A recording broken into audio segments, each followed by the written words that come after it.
अस्सलाम वालेकुम व्यूअर्स, कैसे हैं आप लोग। उम्मीद है आप सब ठीक होंगे। फिजियोलॉजी के आज के लेक्चर में हम एसिड बेस बैलेंस की रेगुलेशन के बारे में सब डिस्कस करेंगे। सबसे पहले बता रहा है कि एसिड को डिफाइन कैसे करते हैं कि जो प्रोटॉन डोनर या जो हाइड्रोजन आयन डोनर होता है उसे हम एसिड कहते हैं। ठीक है, जो कि प्रोटॉन को डोनेट करता है या हाइड्रोजन आयन को डोनेट करेगा उसे हम एसिड कहते हैं। ठीक है, अब एसिडोसिस में होगा क्योंकि हमारा हाइड्रोजन आयन की कंसंट्रेशन बढ़ जाएगी या हमारी पीएच का लेवल कम हो जाएगा। ठीक है, पीएच 7.35 के से जब कम हो जाएगी तो वो एसिडोसिस वाली कंडीशन हो जाएगी। एसिडोसिस में हमारा हाइड्रोजन आयन बढ़ जाते हैं या पीएच लेवल कम हो जाता है। उसके बाद है बेस, जो प्रोटॉन एक्सेप्टर होता है उसे हम बेस कहते हैं। ठीक है,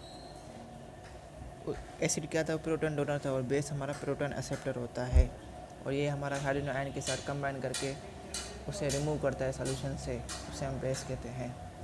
उसके बाद है अल्कली, कहता है कि जो कॉम्बिनेशन ऑफ अल्कलाइन मेटल होती है विच हाईली बेसिक आयन के साथ उसे हम अल्कली कहते हैं। कहता है जब हम हमारे अल्कलाइन जो मेटल है सोडियम पोटेशियम, ठीक है, वो हमारे जब अल्कली मेटल है उनका कॉम्बिनेशन हो जाएगा बेसिक आयन के साथ, जैसे OH आयन है, उसे हम अल्कली कहेंगे।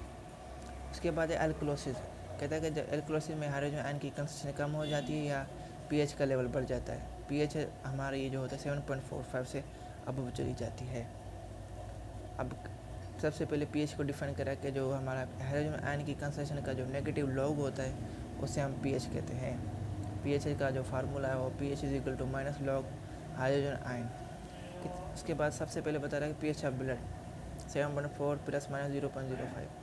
कहता है जो आर्टियल ब्लड होता है उसमें इसकी पीएच 7.4 होती है, और वेनस ब्लड में इसकी होती है 7.35 ड्यू टू CO2 की वजह से, जो कि हमारा H2CO3 बनाता है। अब जो हमारे इंटरसेलुलर पीएच जो होती है वो 7 होती है। क्यों होती है? क्योंकि मेटाबॉलिज्म की वजह से वो हमारी H2CO3 की फार्मेशन की वजह से हो जाती है। इसके अलावा पुअर ब्लड फ्लो की वजह से होती है, जो कि हमारी एसिड की अक्यूमुलेशन कर देती है। अच्छा, लिमिट क्या है कि जो पीएच की जो अपर लिमिट होती है 8.0 होती है और लोअर लिमिट 6.8 होती है। अब इस डिफरेंट मतलब कि उनकी पीएच इधर टेबल बना हुआ किस कहाँ की कंसंट्रेशन कितनी है और हाइड्रोजन आयन की कंसंट्रेशन कितनी है और कितनी उसकी पीएच है। अब system for regulation of acid base balance, अब 3 सिस्टम होते हैं: acid base buffer system, respiratory system और रीनल सिस्टम। अब जो एसिड बेस बफर सिस्टम होता है उसमें एक सॉल्यूशन होता है वीक एसिड को, एक साल्ट होता है वीक एसिड का या बेस का, ठीक है, जो कि प्रिवेंट करते हैं हमारी जो हाइड्रोजन आयन की जो कि हाइड्रोजन आयन का जो कंसंट्रेशन है उसमें किसी भी चेंजिंग को प्रिवेंट करते हैं जब भी हमारा कोई भी स्ट्रॉन्ग एसिड या बेस उनमें उसके सॉल्यूशन में ऐड किया जाता है। मतलब कि जब भी हम स्ट्रॉन्ग एसिड या बेस इस वीक एसिड में या वीक साल्ट से में ऐड करेंगे तो वो फिर जो पीएच की जो कंसंट्रेशन है या हम हाइड्रोजन आयन की जो कंसंट्रेशन है उसे चेंज होने से प्रिवेंट करेगी। उसके बाद हेंडरसन हेज़लबर्ग इक्वेशन। अब ये वो इक्वेशन है जो कि हमारी पीएच बफर सिस्टम को डिटरमाइन करने के लिए यूज़ होती है, जिसका जो इक्वल होती है pH is equal to PK minus log base upon acid. उसके बाद बफरिंग पावर, कहता है कि जो हमारा एसिड बफर सिस्टम जो होता है उसके पास एबिलिटी होती है कि वो एसिडोसिस और एल्कलोसिस से प्रिवेंट करता है। अब कह रहा है कि जो नोट मैं बता रहा है कि जो बफरिंग पावर होता है वो ग्रेटर्स होता है जब पीएच होती है पीके के लिए पीके से इक्वल होगी।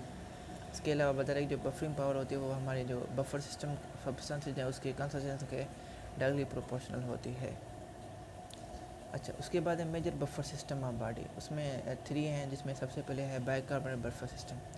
इसमें हमारा H2CO3 का सॉल्यूशन होता है और H2NaHCO3 का सॉल्यूशन होता है। इसकी पीके का वैल्यू होता है 6.1। इसमें बफरिंग में बता रहे कि सबसे पहले जो स्ट्रॉन्ग एसिड होगा HCl वो ऐड हो जाएगा, वो कि हमारे कंबाइन करेगा साल्ट या वीक एसिड के साथ, जिसकी वजह से एक वीक एसिड बनेगा, जो कि फिर इसकी जो हाइड्रोजन आयन की जो राइज है उसको होने से प्रिवेंट करेगा। ठीक है, जब HCl NaHCO3 के साथ मिल रहा है तो H2CO3 और NaCl बन रहा है। इसके अलावा कहता है कि जब भी हमारे स्ट्रॉन्ग बेस अगर ऐड करेंगे तो फिर वो क्या करेगा, जब भी वो हमारे वीक एसिड के साथ कंबाइन करेगा तो फिर उसकी जो हाइड्रोजन आयन की जो कंसंट्रेशन है उसको फॉल करने से प्रिवेंट करेगा। जैसे कि NaOH जब भी हमारा H2CO3 के साथ मिलेगा तो NaHCO3 सोडियम बाइकार्बोनेट और वाटर बनेगा। कहता है जो बाइकार्बोनेट बफर सिस्टम होता है ये most powerful extra cellular buffer system होता है बॉडी का। उसके बाद है हमारा फास्फेट बफर सिस्टम। इसमें हमारा Na-H2PO4 एसिड होता है और Na2HPO4 एसिड होता है। ठीक है, इनका इस पी के वैल्यू जो होता है वो 6.8 होता है। इसकी बफरिंग में बता रहा है कि जब भी हमारा स्ट्रॉन्ग एसिड HCl ऐड होता है Na2HPO4 के साथ तो Na-H2PO4 प्लस NaCl बनता है। और जब स्ट्रॉन्ग बेस NaOH ऐड होगा तो फिर हमारा जो होगा जब भी NaOH हमारे Na-H2PO4 के साथ मिलेगा तो Na2HPO4 बनेगा और वाटर बनेगा। कहता है जो फास्फेट बफर होता है ये इम्पोर्टेंट होता है हमारा इंटरसेलुलर की बफरिंग के लिए, क्योंकि फास्फेट की जो कंसंट्रेशन है वो ज़्यादा होती है इंटरसेलुलर फ्लूइड में as compare to extracellular fluid. अब ये दिस बफर जो होता है ये स्पेशली इम्पोर्टेंट होता है हमारे ट्यूबुलर फ्लूइड ऑफ किडनी के लिए। उसके बाद है प्रोटीन बफर सिस्टम। इसमें एक्स्ट्रा सेल्यूलर और प्लाज्मा प्रोटीन्स होते हैं, स्पेशली हीमोग्लोबिन जो कि RBC में होती है। इसका पीके का वैल्यू होता है 7.4। इसमें बता रहा है कि इसकी बफरिंग में बता रहा है कि जब भी हमारा स्ट्रॉन्ग एसिड ऐड होगा तो अमीनो एसिड क्या करेंगे, हाइड्रोजन आयंस को एक्सेप्ट कर देंगे, जिसकी वजह से एसिडोसिस जो होगी प्रिवेंट हो जाएगी। इसके अलावा जब भी हमारा स्ट्रॉन्ग बेस ऐड होगा तो अमीनो एसिड क्या करेंगे, हाइड्रोजन आयंस को रिलीज़ कर देंगे, जो कि हमारे एल्कलोसिस को प्रिवेंट करेंगे। उसके बाद आइसोहाइड्रिक प्रिंसिपल कहता है कि जब भी कोई कंडीशन काज होगा जिसमें हाइड्रोजन आयन की कंसंट्रेशन में चेंज होगी तो फिर क्या करेगा कि हमारा जो बैलेंस होगा वो बफर का वो चेंज हो जाएगा सेम टाइम में। ठीक है, फिर वो सारे बफर सिस्टम इसको कंपनसेट करने के लिए सारे इकट्ठे काम करेंगे। इस फिनोमेना को हम आइसोहाइड्रिक प्रिंसिपल कहते हैं।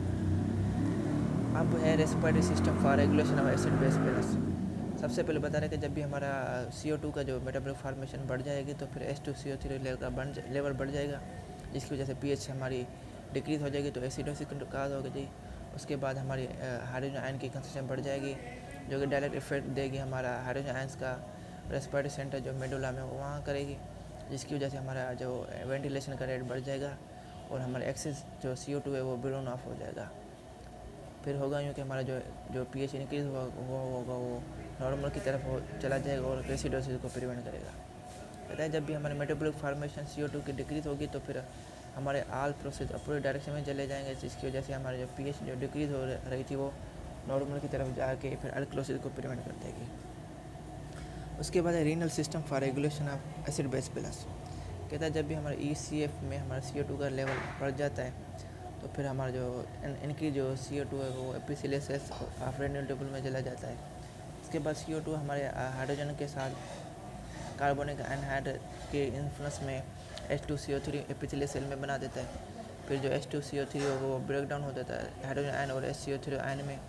उसके बाद जो हमारे हाइड्रोजन आयन के जो होते हैं वो हमारे ट्यूबुलर लुमेन जो होता है वहाँ ये सीक्रेट हो जाएंगे। उसके बाद हमारे हाइड्रोजन आयंस फिल्ट्रेट होते हैं HCO आयन के साथ ग्लूमर फिल्ट्रेट में ट्यूबुलर लुमेन में। उसके बाद जो एक्सेस जो हाइड्रोजन आयंस होंगे वो बफर्ड हो जाएंगे हमारे ट्यूबुलर लेवल में फास्फेट बफर सिस्टम के ज़रिए। ठीक है, उसके अलावा आखिर में होगा यूँ कि जो हमारे एक्सेस जो हाइड्रोजन आयंस होंगे ना वो गार्ड रेड ऑफ हो जाएंगे, जिसकी वजह से वो एसिडोसिस को प्रिवेंट कर देंगे।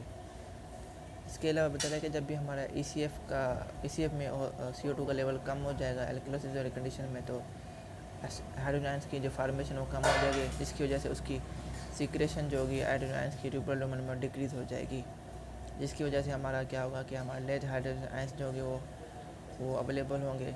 ठीक है, जिसकी वजह से जो हमारा होता है कि हमारे एक्सेस जो होंगे HCO3 आयंस होंगे वो यूरिन में एक्सक्रीट हो जाएंगे, जिसकी वजह से वो एल्कलोसिस को प्रिवेंट कर देंगे।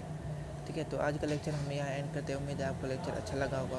कोई इस लेक्चर से रिलेटेड कोई भी क्वेरी हो तो कमेंट कर सकते हैं ताकि आपको जल्दी से जल्दी रिस्पॉन्ड किया जा सके। अपना ख्याल रखें। अल्लाह हाफिज़।